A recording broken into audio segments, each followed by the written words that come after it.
My name is Charlotte Stewart. I played the lovely Miss Beadle, the school teacher for Laura and Mary. All right, class, today we're going to start with sums. And how I got the part, well, it's fun and I love to tell it. Want to hear the story? Oh, yes.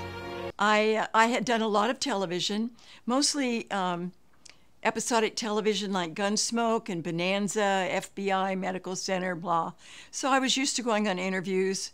Half the time I didn't know what it was for, and I got called on this interview, and I had no idea what Little House on the Prairie was because I had never read the books and I didn't know what it was. So I arrived in my usual hippie attire, which was blue jeans and a tie-dye shirt. And I walked into the waiting room, and there were all these lovely ladies there in Old West clothing. And I thought to myself, oh no, oh no. But they called me to go in, and that was my first shock that it was Michael Landon.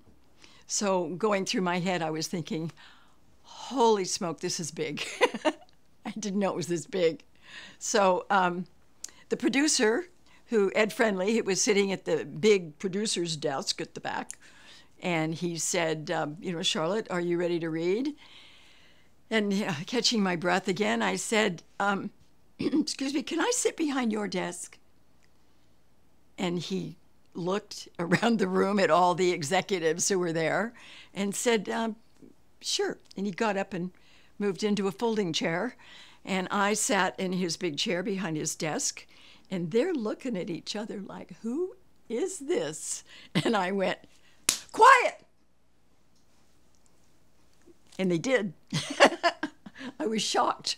I was absolutely shocked. The room just went quiet, and I think I got the part.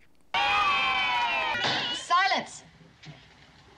There will be silence in this classroom.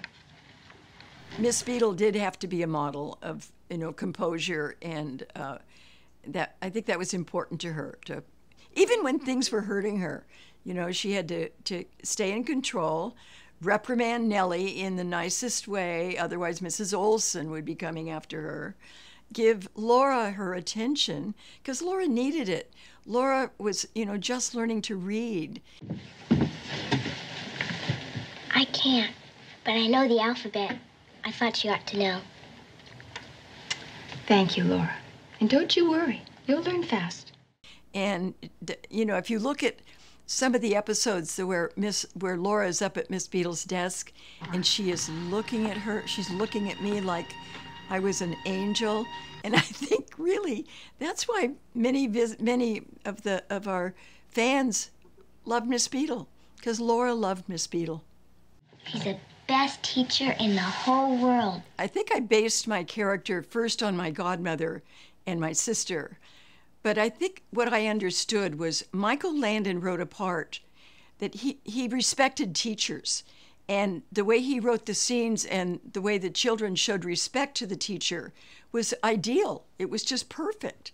So I have to thank Michael Landon for that. I once told a story to Michael about my godmother, who was a teacher in a one-room schoolhouse in Mendocino, California, logging country. Big kids were in her schoolhouse, one-room schoolhouse. And one day, they kept her locked in the schoolhouse by throwing rocks at the door. He took that story and he wrote Bully Boys, where Miss Beadle can't handle the big boys in school and gets fired. And that's a true story. So this was just one afternoon, and he took that and made a whole story of it.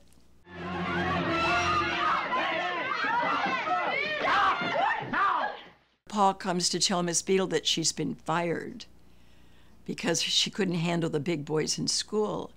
Victor French was directing that, and he came to me and he said, "Don't let Michael see you're upset." I take it they've made their decision. Yeah, they decided that a male teacher would be better able to cope with the older boys.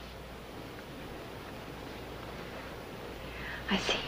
So I had to keep my composure and be strong and accept that they were firing me with dignity. Well, of course, I I always liked the interaction with Mrs. Olson, you know, because she was so severe and so practiced, and I admired her so much. So that was always fun to work with Catherine McGregor. Now, my Nellie's schoolwork is being affected by consorting with that barefoot bumpkin. Well, all right, Mrs. Olson. I'll be happy to speak to Mr. Sims. Good.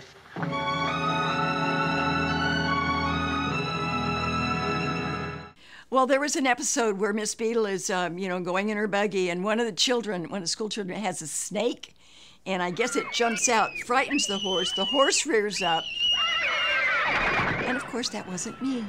That was my stunt double, Patty Elder, who did the whole thing, the riding of the carriage. She looked just like me. She had the wig and the hat and the costume, and she's the one that, flew out of the carriage and landed on the ground, and everybody thought it was me. I have a lot of people who ask me, of course, what was Michael Landon really like? And the only thing I can say is he was amazing. Not only was he down to earth and hardworking and was there first and left last, he knew everything that was going on. He knew, if the lighting had to be changed, if the camera angle had to be moved. He was the director, the producer, the writer. I know there were others, but basically it was a Michael Landon show, and I so respected that. And, he didn't wear it like a badge. He was there working hard, and he expected us to work hard too. And believe me, we did.